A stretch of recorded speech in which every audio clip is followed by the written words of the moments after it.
Zacarias, capítulo 9. Nós vamos fazer a leitura. Estamos estudando o profeta Zacarias e estamos hoje no capítulo 9. Capítulo a capítulo, como temos feito aqui na igreja. Então vamos ler esse texto. Eu vou ler, os irmãos, por favor, acompanhem. Zacarias, capítulo 9. Diz assim: já acharam Zacarias 9?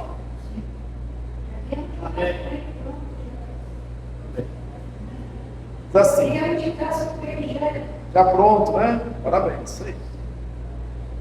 A sentença pronunciada pelo Senhor é contra a terra de Adraque, repousa sobre Damasco, porque o Senhor põe os olhos sobre os homens e sobre todas as tribos de Israel.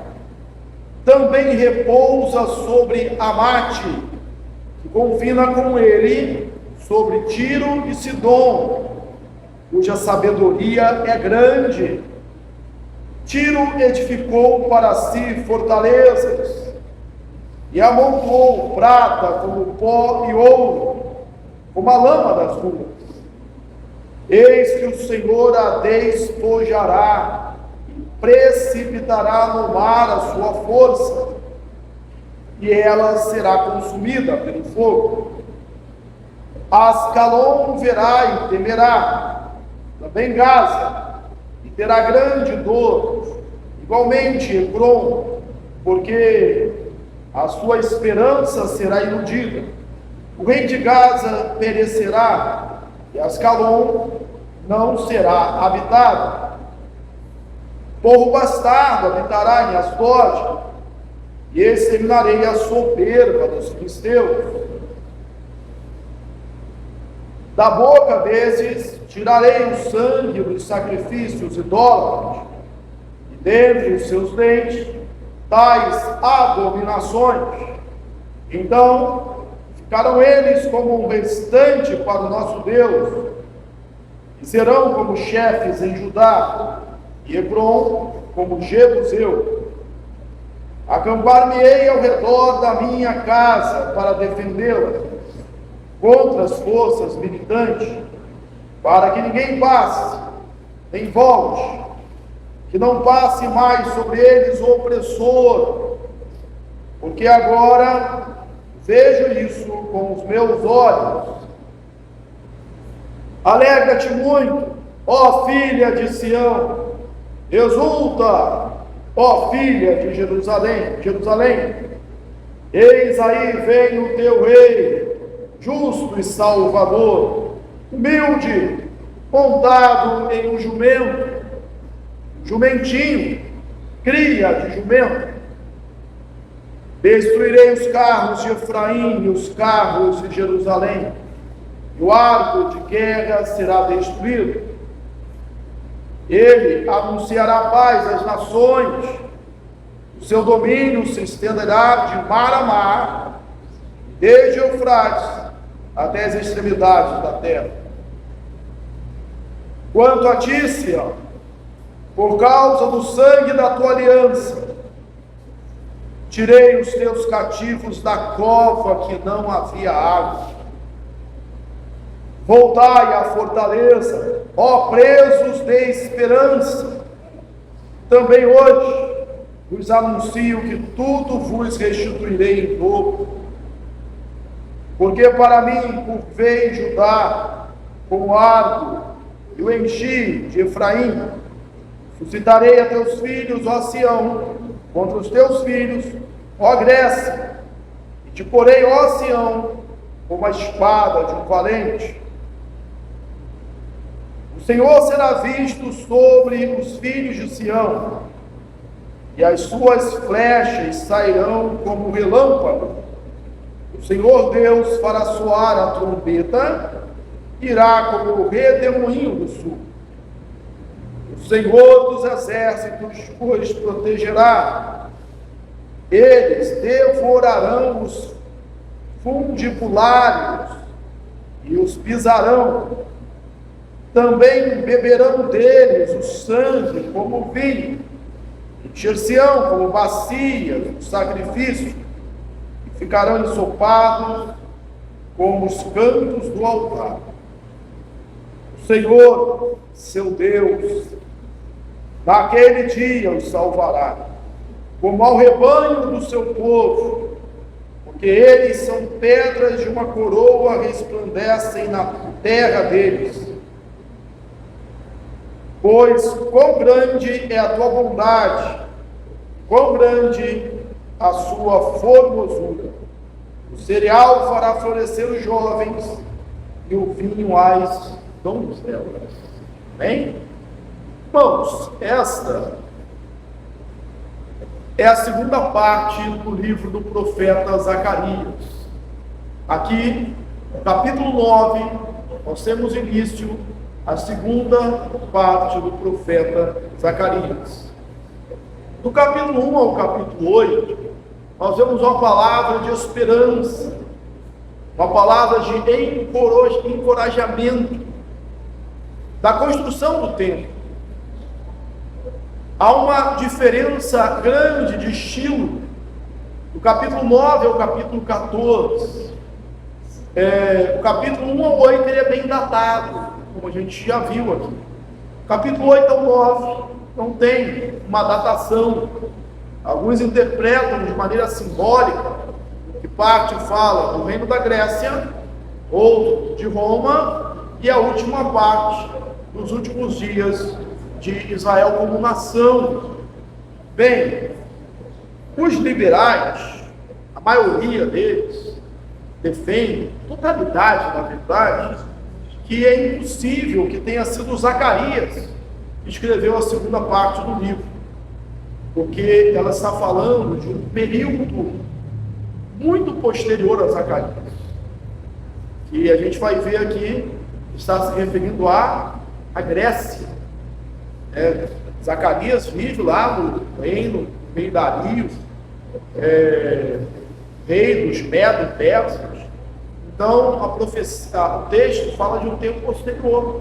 Mas que os liberais não conseguem entender como o profeta Zacarias, autor do livro, profeta Zacarias como autor do livro, porque eles não creem em profecias. Eles não creem que Zacarias pudesse estar fazendo uma profecia de um tempo posterior. Nós cremos, conforme a Bíblia diz. Portanto, não temos nenhuma razão para deixar de atribuir a segunda parte do livro ao mesmo profeta Zacarias, que escreveu possivelmente já no fim da sua vida, mais idoso. Bem, começa aqui uma palavra pesada. O texto não começa como do capítulo 1 ao 8, capítulo 1 ao 6, como visões, eu vi, nem como assim disse o Senhor, mas começa a sentença do Senhor, ou seja, uma palavra pesada, uma palavra de castigo, uma palavra de destruição sobre alguns reinos que eram impérios importantes, indestrutíveis aos olhos dos homens. E o texto começa assim: a sentença pronunciada pelo Senhor é contra a terra de Atraque, que repousa sobre Damasco, a capital da Síria, os medos, os persas, e põe os olhos sobre Israel. Então fala da queda desse império, o império medo-persa de Dario. Fala também aqui do castigo contra Amate, Tiro e Sidom, o Sidom. Inclusive, destaca aqui a sabedoria de Sidom, o povo de Sidom. Eles eram muito sábios. Fala da sabedoria, fala que que Babilônia era na terra. O pessoal diz que Tiro era no mar, uma grande potência. Então, Tiro também cairia, apesar da sua sabedoria, o texto diz, Apesar do ouro que juntou como pó e como lama, e apesar da sua fortaleza. Bem, e aí nós podemos lembrar, baseado nessas três coisas, nem a sabedoria, nem o ouro, as riquezas, nem as fortalezas, a força, o poder, puderam mantê-la de pé diante da destruição que veio. Bom lembrar que todo esse movimento está debaixo da soberania de Deus. É Deus que executa, é Deus que faz através dos homens. E é bom a gente lembrar disso, que nem a sabedoria, nem a riqueza, nem o poder puderam mantê-la de pé. Cidade de Tiro eram considerados sábios, tinham muita prata e muito ouro, uma linguagem como pó da terra e como lama, ou seja, era demais. E também a sua fortificação, a fortificação de Tiro era algo assim impressionante, porque era uma ilha, 200 metros, continente. Nabucodonosor sitiou a cidade durante vários anos e não conseguiu tomá-la.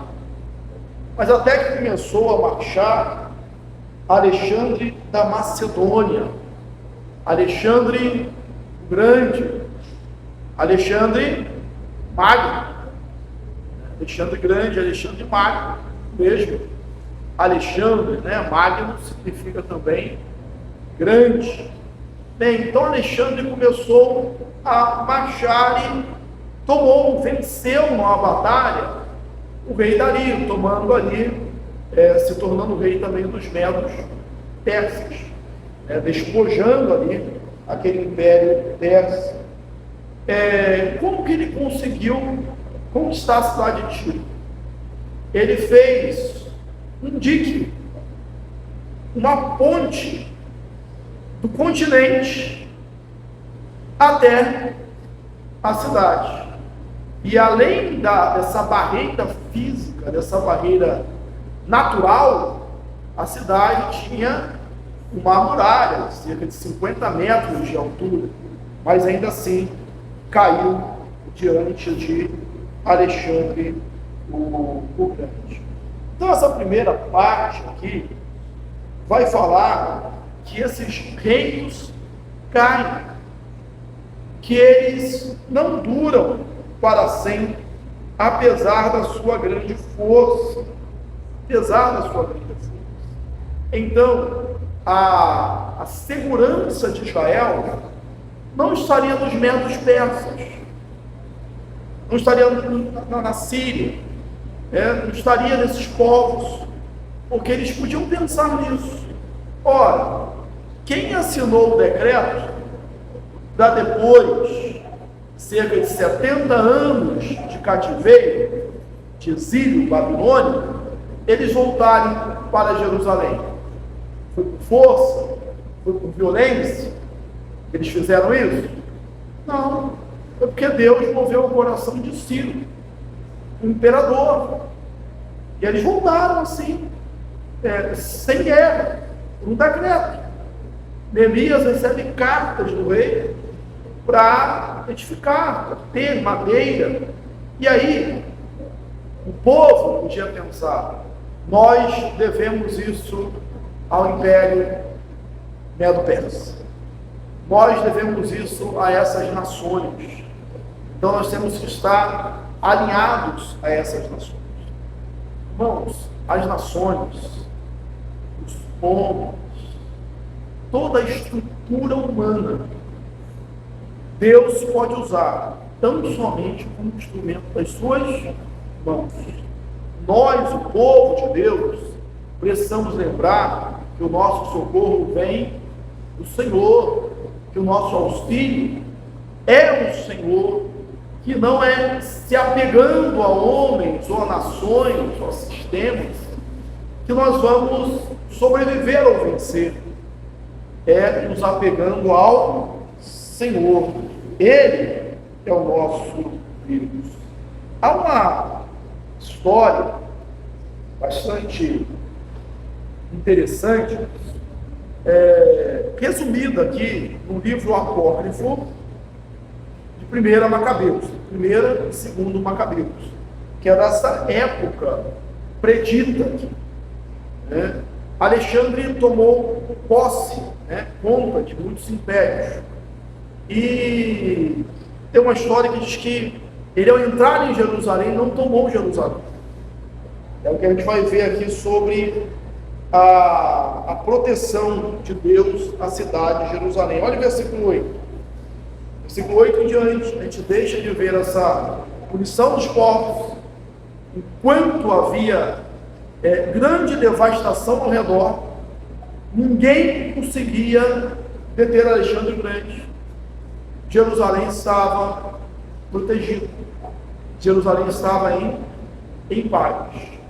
Por quê? Por causa da grandeza do exército? Por causa do poder bélico de Israel? Não tinha dado nem tempo deles se restaurarem assim. Era por causa da presença de Deus. Se você lembrar, retornar ao capítulo 2 do livro de Zacarias, quando aquela visão, saiu um homem para medir, está lembrado desse texto que a gente estudou? E aí ele foi proibido de medir. Por quê? Porque medir, ele queria medir para ver se a cidade teria o mesmo tamanho da cidade anterior, se teria a mesma grandeza. E Deus tinha um plano diferente, não será ilimitada, não terá limite. E aí Deus faz uma promessa que ela não teria muros. Muros limitam, mas muros também protegem. E aí o Senhor diz: porque eu mesmo serei como uma muralha de fogo ao redor de Deus. Promessa vive, palavra bonita, e que nós precisamos nos apropriar em Cristo, que é o nosso mesmo. O Senhor é uma muralha de fogo ao redor do seu povo. O Senhor é uma muralha de fogo ao nosso redor. Existem outras maneiras na Bíblia de dizer isso, como por exemplo, o anjo do Senhor acampa ao redor daqueles que o temem e os livra. Esse que não dorme e nem dormita, o guarda de Israel. Nós estamos guardados pelo Senhor. E aí é que vem a história que eu estava me referindo. O sacerdote, ele recebeu, o sumo sacerdote, teve uma visão, história, não está na Bíblia, narrado em livros apócrifos, que ele deveria mandar abrir a porta da cidade, quando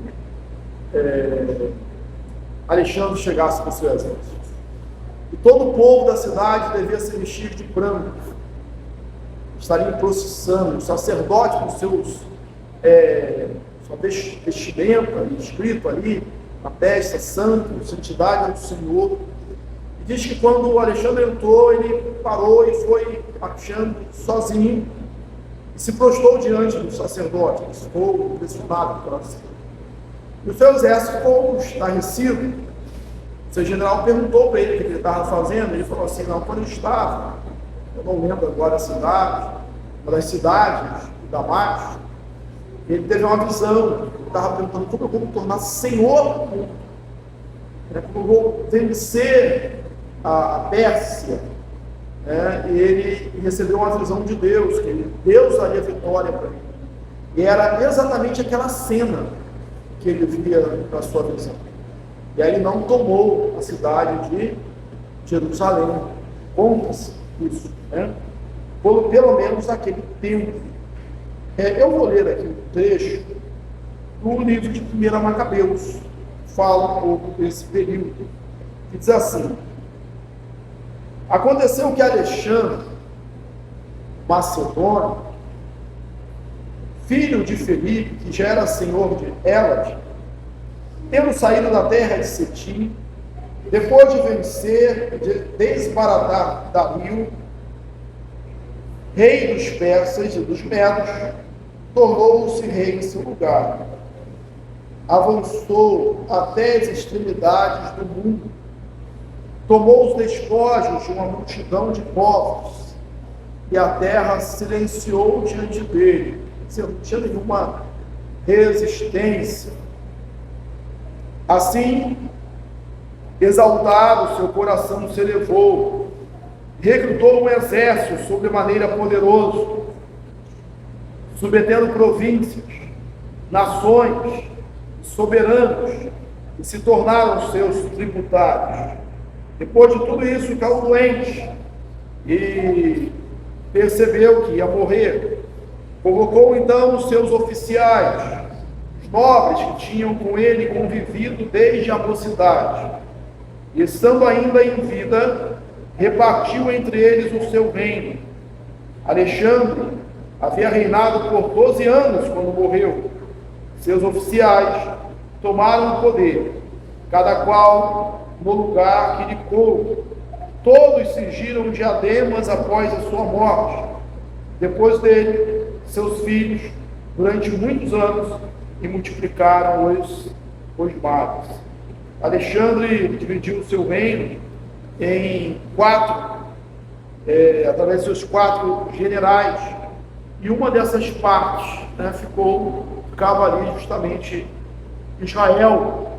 Houve uma revolta, que é escrita aqui, detalhada nos Macabeus, que é a revolta dos Macabeus, porque um dos descendentes desse general, não sucedeu, ele, pensando ali, vendo o avanço de Roma, ele quis unificar o império, pedindo que os povos adorassem outros deuses, ficassem ali uma religião só. E aí profanou o templo, a ponto de oferecer como sacrifício dentro do templo, no lugar do altar, um porco. E aí Judas Macabeus, ele encabeça essa revolta, e conseguiram expulsar os gregos, dando um século de soberania para Israel, inclusive com moeda própria, que tinha uma oliveira ali, cunhada. Bem, isso é parte da história. Deixa eu passar um pouco aqui para frente. Vou mudar um pouquinho aqui.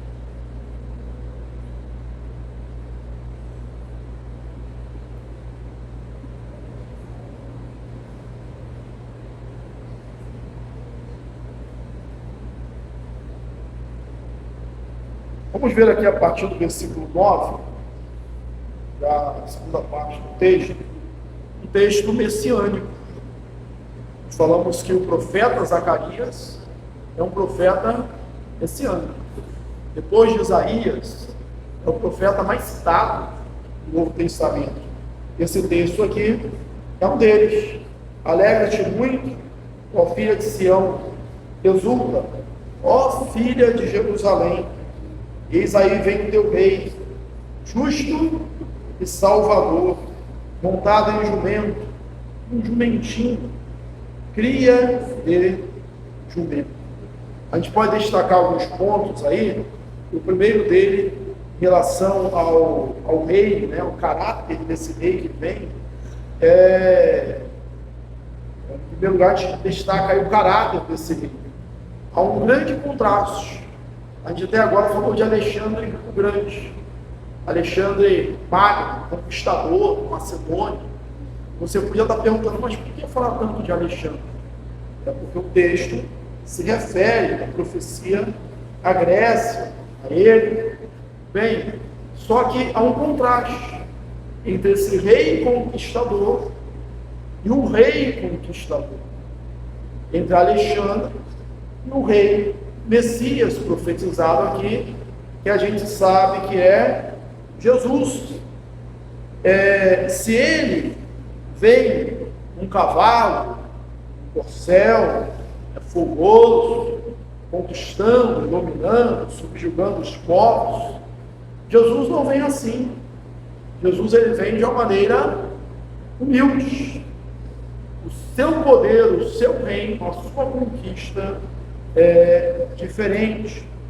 Charles Feinberg diz o seguinte em relação a esse texto: enquanto Alexandre, grego, veio para derrubar, destruir, o Messias justo vem para salvar ele.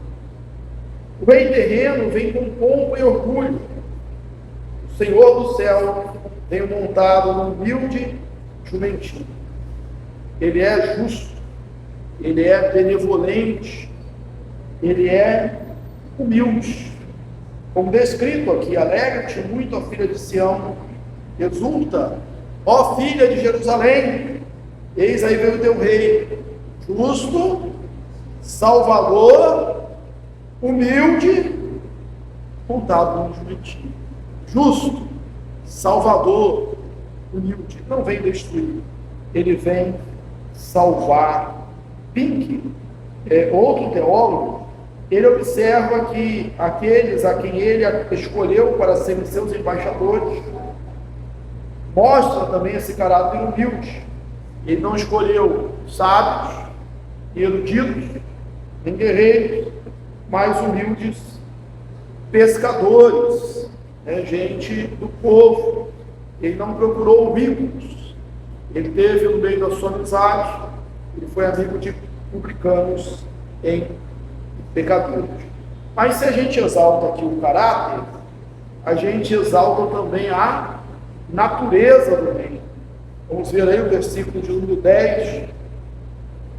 Destruirei os carros de Efraim e os carros de Jerusalém, e o arco de guerra será destruído.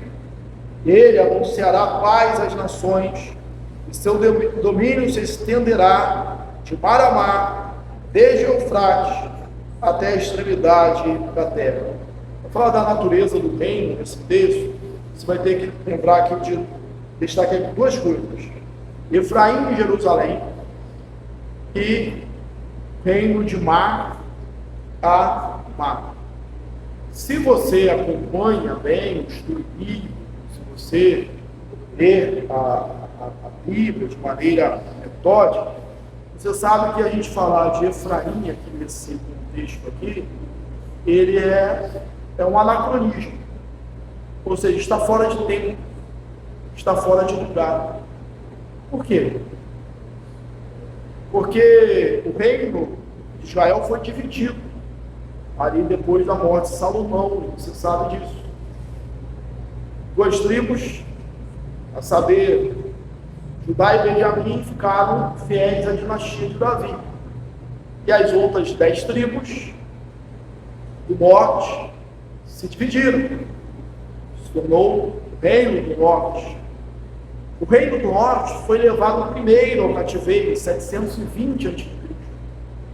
e de lá nunca mais voltou. Efraim estava nessa tribo aí, estava nesse reino, nunca mais voltou. O reino do sul caiu depois, volta de 586, e retornou 70 anos depois. É o que narra aqui o texto do profeta Zacarias, do profeta Ageu, o livro de Esdras, o livro de Elias. Eles retornaram. Então, como fala aqui Efraim, não é um erro de Zacarias, não é um erro do escritor sábio. É que está falando que Deus vai unir o seu povo. O povo de Deus é um povo só. E quando ele fala de mar a mar, ele está falando da extensão desse reino, da universalidade desse reino. O apóstolo Paulo, no Novo Testamento, ele vai bater bastante nessa tecla, que não há mais judeu, não há mais gentio, não há bárbaro, não há cita. O reino de Deus, ele é de todo mundo. É daí que a gente diz, e algumas pessoas não entendem, inclusive quando a gente recita o credo, fala isso é de igreja católica. Creio na igreja universal, na igreja católica, na igreja mundial. É interessante a gente falar qualquer um desses termos hoje, pode se associar a alguma denominação, Bem, mas isso, a catolicidade, a universalidade da igreja, diz que a igreja está espalhada por todo o mundo, e nós fazemos parte dela. O reino, como seria esse reino? O reino seria um reino de paz. Olha aí o versículo 9. Ele não vem anunciar a guerra, ele vem anunciar a paz às nações. Ele vem anunciar a paz às nações. Por isso não vem num cavalo, símbolo de guerra, vem num jumentinho, símbolo de paz. André Rio, ele afirma o seguinte: os reinos da Síria, Babilônia, em seguida, Pérsia, e até mesmo, voltando ao reinado de Davi, foram estabelecidas por conquistas militares. E até hoje, todos os reinos são estabelecidos assim. Por contraste, o Messias irá desmantelar a maquinaria de guerra e erradicar todo o arsenal bélico para estabelecer um reino de paz. Então, o reino é de paz, o reino é universal, como nós já dissemos, de mar a mar, e o reino é perpétuo, o reino não terá fim. Há uma questão, uma coisa que a história mostra, é que nenhum império dura para sempre, por mais sólido que ele pareça. O Egito caiu, a Síria, Babilônia, os persas, os gregos, depois vieram os romanos, até ponto que o mundo era romano, mas todos eles caíram. E durante a história continuam caindo.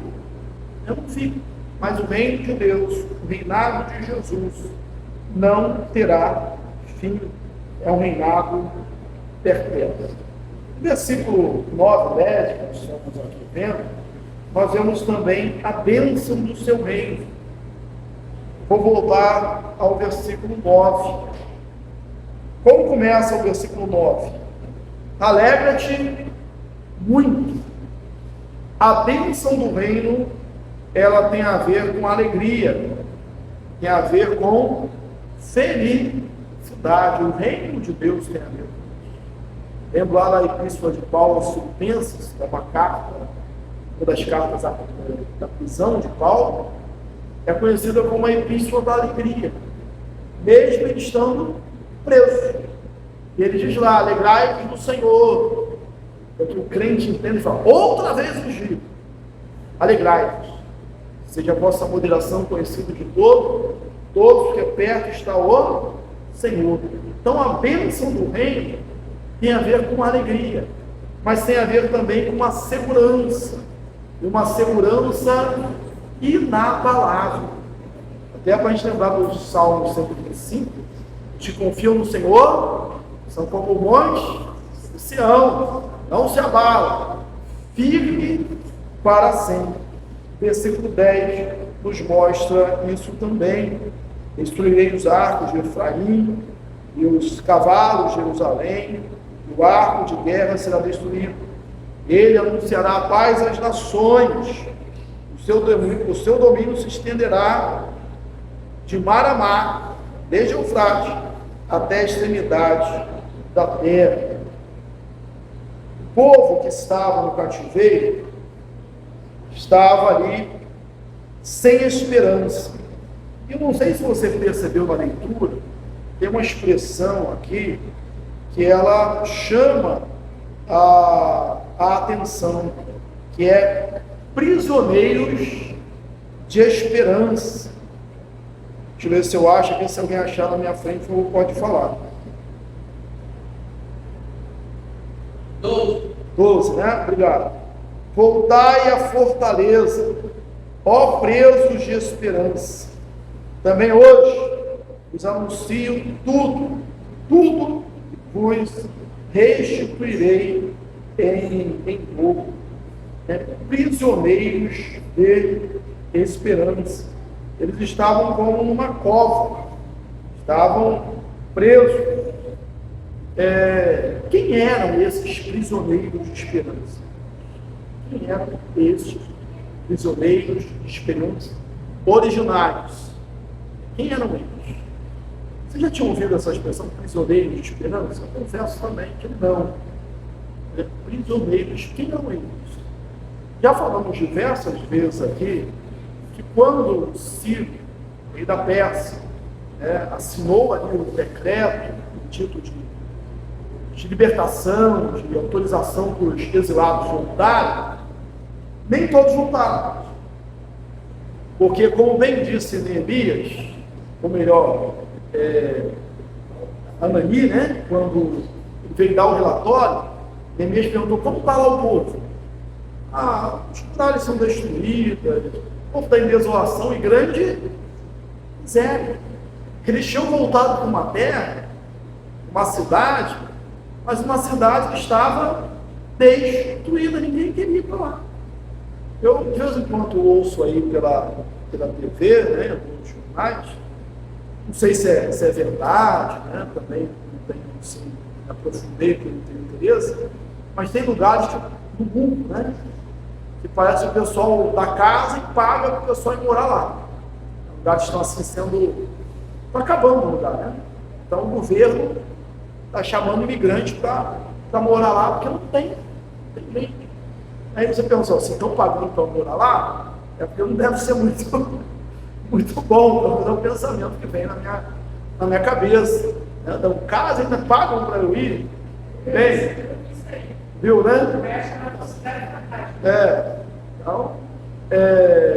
Então, podia voltar. Era a casa dos pais, era a terra dos pais, era o lugar onde eles estavam tempo. Mas tinha uma grande obra a ser feita.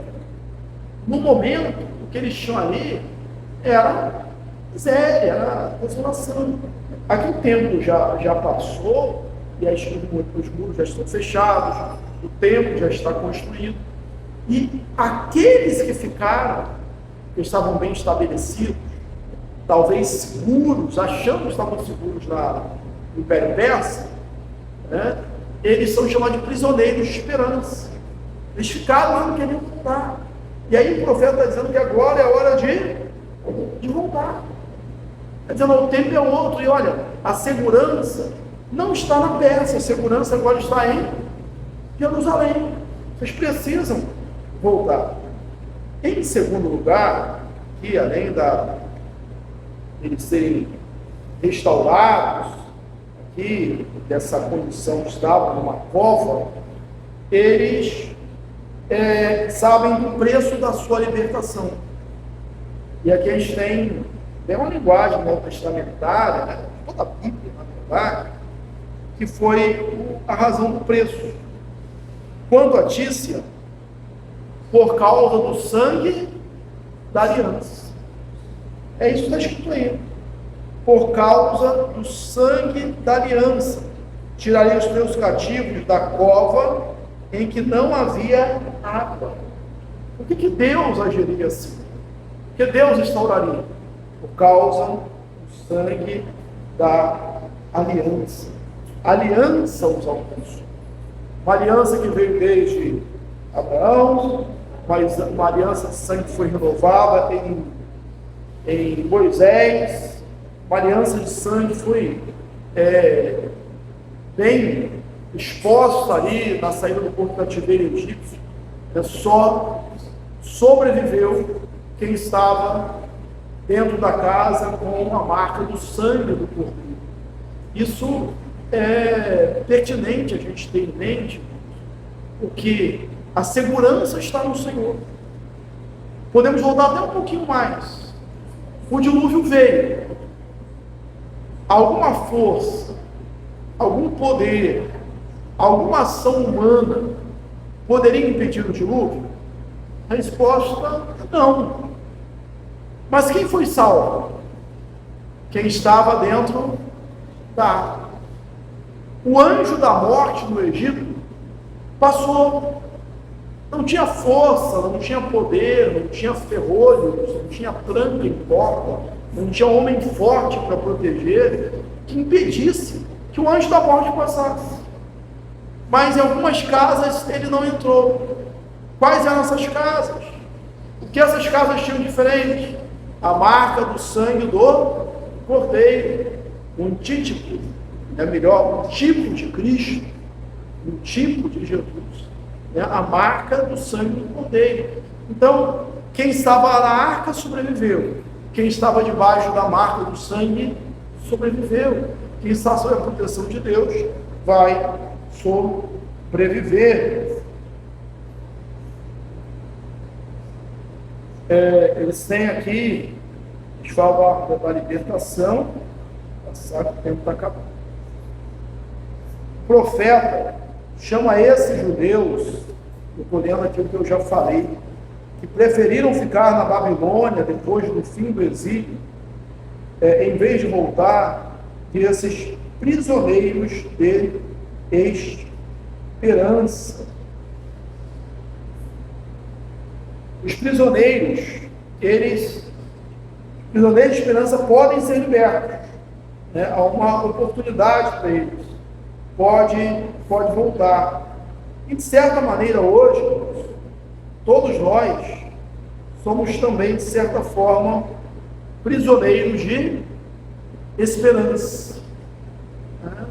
Não conhecemos plenamente o Senhor, não vivemos uma comunhão plena, ainda somos pecadores, não vemos, como bem disse o apóstolo Paulo lá no poema do amor dos Coríntios, o vejo hoje como menino, então chegarei a ser homem, conheço agora em parte, então conhecerei como também sou conhecido. Vamos aqui caminhando para o final, versículo de número 17. Pois quão grande é a sua bondade, quão grande a sua formosura, o cereal fará florescer os jovens, o vinho às donzelas. Precisamos confiar na bondade do Senhor. A prosperidade vem do Senhor. Alguns pensavam, esses prisioneiros de esperança, que a prosperidade e a segurança está na Babilônia, na Pérsia, nos povos poderosos. Mas a bênção, a prosperidade está no Senhor. De sermos guardados, Ele acampa ao nosso redor, o seu anjo, Ele é ao nosso redor como uma muralha de fogo intransponível. Que Deus os abençoe, rica e abundantemente. Na semana que vem nós continuamos no capítulo 10. Deus abençoará Judá e Israel.